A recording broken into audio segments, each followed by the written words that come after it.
ঈদের দিন মুসলমানদের যে নামাজ পড়া হয় সেই নামাজ পড়াকে কেন্দ্র করে সবার আগে আমি আপনাদের একটা ভিডিও দেখাচ্ছি।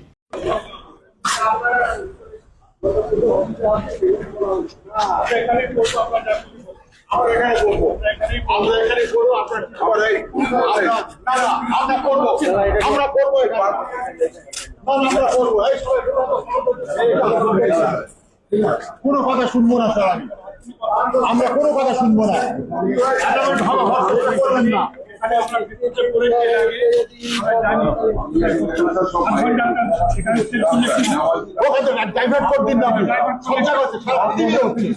পুজোর সময় হয় না, পুজো হয় না,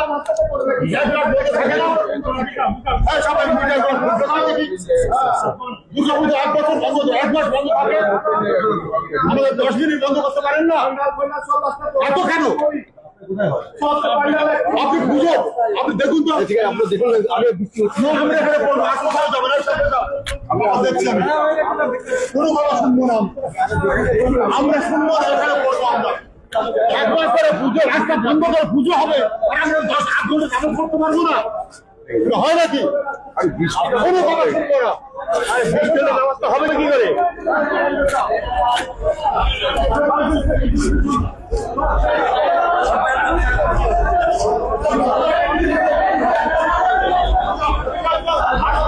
জায়গাটা কোথায় না, খাস কলকাতার যে এখন সব থেকে গ্রোয়িং টাউনশিপ সেই নিউ টাউনে মেন রোডে যে ফ্লাইওভার আছে সেই তার নিচে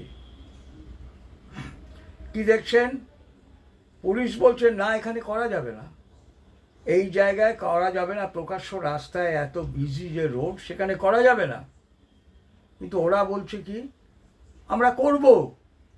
আমরা কেন করব না?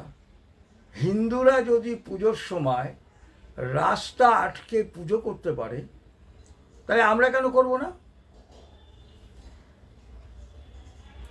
পুলিশ কিন্তু দেখলাম না বলল যে হিন্দুরা যে দুর্গাপুজো করে রাস্তা আটকায় তার জন্য বহু আগে থেকে কর্পোরেশনের কাছ থেকে, পুলিশের কাছ থেকে এবং দমকলের কাছ থেকে পারমিশন নেয় এবং রাস্তার মূল অংশটা যাতে কোনো ডিস্টার্ব না হয় সেইভাবেই তাদেরকে পারমিশন দেয়া হয় এবং নির্দিষ্ট দিনের মধ্যে তাদের প্যান্ডেল খুলে নিতে হয়।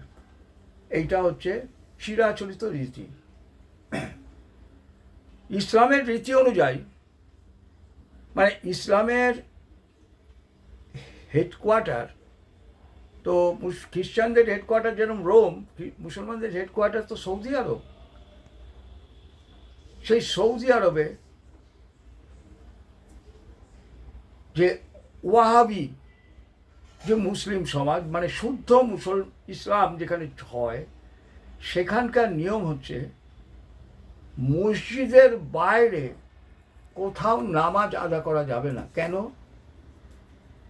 সেটা আল্লাহর কাছে গুনাহ হয়ে যায়, সেটা কিন্তু আল্লাহর কাছে গুনাহ। এবং নামাজ যখন হবে তখন কোনো রকম মাইক বা কোনো রকম এইরকম ধরনের প্রচার সেটা লাগানো যাবে না, চরমতম নিষিদ্ধ।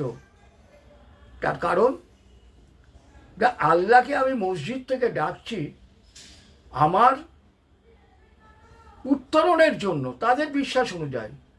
তা সেটা তো আমি লাউডস্পিকারে মানুষকে শোনানোর জন্য নয়। আল্লাহ তো সর্বশক্তিমান। আল্লাহ তো আমি যখন মসজিদের বসে নামাজ পড়ছি তখন আল্লাহ তো এমনিই সেটা শুনতে পাচ্ছে, তার জন্য বাইরে মাইক লাগাবার তো কোনো দরকার নেই। এইটা কিন্তু যে বিশুদ্ধ ইসলাম, যে ওয়াহাবি সৌদি আরব, সেইখানকার যেখান থেকে ইসলামের সব মতামত করা হয় সেখানকার নিয়ম। কিন্তু আমার এই বাংলার বুকে আগে মহারাষ্ট্রও হতো, রাস্তা আস্তে আস্তে শুক্রবারে নামাজ হতো। তখন সেই সময় বাল ঠাকারে ছিলেন, বাল ঠাকারে প্রথম বলেন যে ঠিক আছে ওদেরটা যেরকম হচ্ছে আমরাও সেরকম করব। আমাদের রাস্তা আজকে আমরা সেখানে ওই শিবরাত্রি বা অন্য কোনো দিন যেসব আমাদের পরব সে আমরা পুজো করব।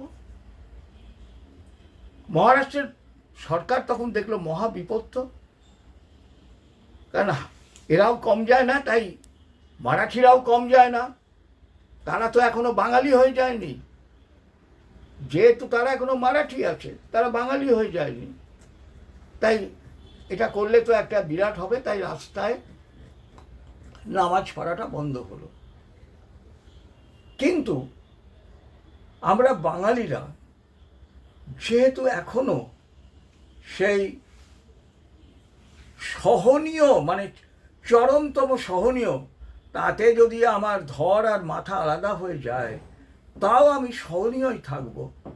অর্থাৎ মোহনদাস করমচাঁদ গান্ধীর যে বাণী, সেই বাণীটা একমাত্র বাঙালি অক্ষরে অক্ষরে পালন করে। সেটা কি? এক গালে চড় মারবে, তুমি আরেকটা গাল বাড়িয়ে দেবে। আর একটা কি? তোমায় যদি ধর্ষণ করে তাহলে তুমি কোনো রকমের হিংসা করবে না, ধর্ষণ করতে করতে যখন সে ক্লান্ত হয়ে পড়বে তখন এমনিই সে সরে যাবে।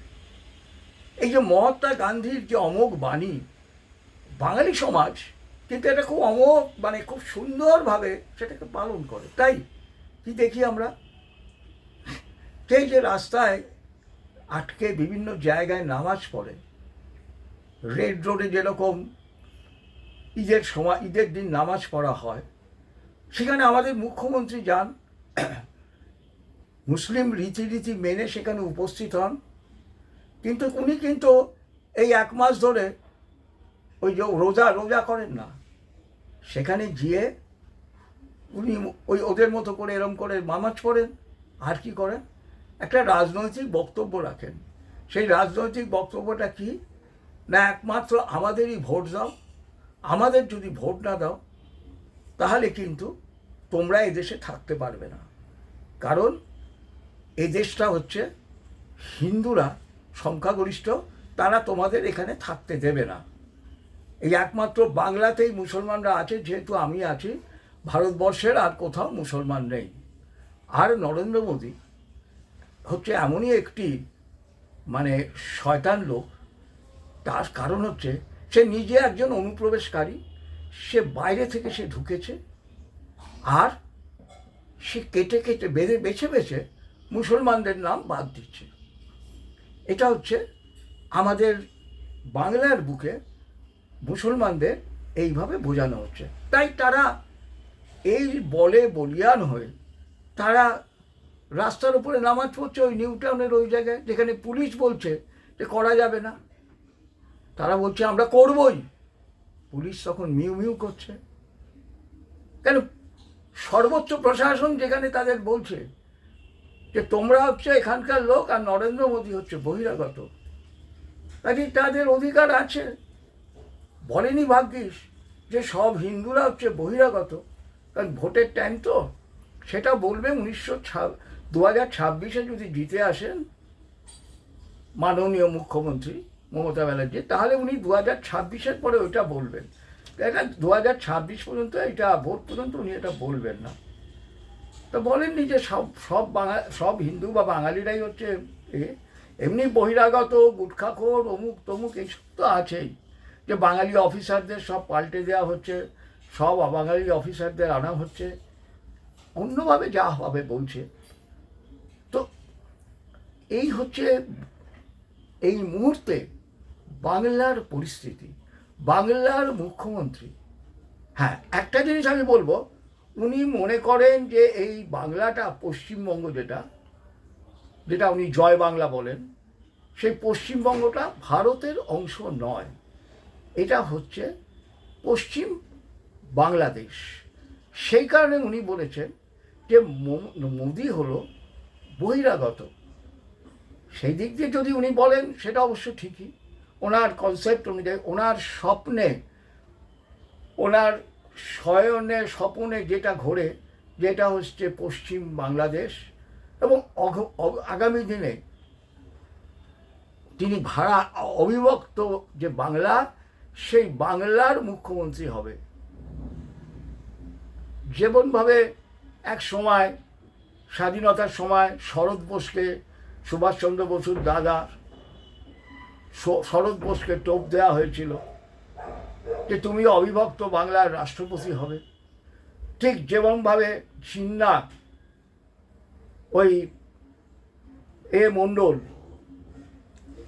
যোগেন মণ্ডল তাকে বলেছিল তোমরা নমশূদ্ররা পাকিস্তানে চলে এসো, পাকিস্তানে আসলে আমি তোমাকে আইনমন্ত্রী আর লেবার মিনিস্টার করে দেবো। যোগেন মণ্ডল সেই টোপে পা দিল এবং যোগেন মণ্ডল সেই টোপে পা দিয়ে বরিশাল যে জায়গাটায় তার সংখ্যা বেশি ছিল, মতুয়া সমাজ না, মতুয়া সমাজ পিয়ার ঠাকুরের নেতৃত্বে তারা ভারতে চলে আসে, তাই তারা বেঁচে গেল।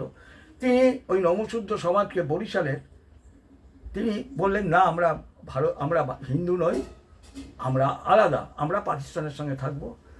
বরিশালটা পাকিস্তানে ঢুকে গেল। যেই বরিশালটা পূর্ব পাকিস্তানে ঢুকে গেল, সঙ্গে সঙ্গে জিন্না তার রূপ ধরলেন এবং এক বস্ত্রে পরিবার নিয়ে তিনি চলে এসছেন। বাধ্য হলেন ওই যোগেন মণ্ডল, একমাত্র বিধান রায়ের মতো এরম দরাজ উদার মনের মানুষ সেই সময় এখানে ছিল বলে, এবং যার প্রভাবও ছিল বিশাল। তো জসীমউদ্দিন রেহমানি অলরেডি বলে দিয়েছে মমতা ব্যানার্জিকে, আপনি আমাদের সঙ্গে চলে আসুন, আপনি পশ্চিমবাংলাকে স্বাধীনতা ঘোষণা করুন, করে আমরা এক হয়ে যাব। আমরা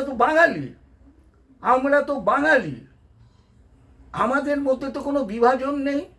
আমাদের মধ্যে যে বিভাজন, এটা তো তৈরি করেছে ওই অবাঙালিরা। এই বিভাজনটা তৈরি করেছে ওই গুটখাখোর অবাঙালিরা।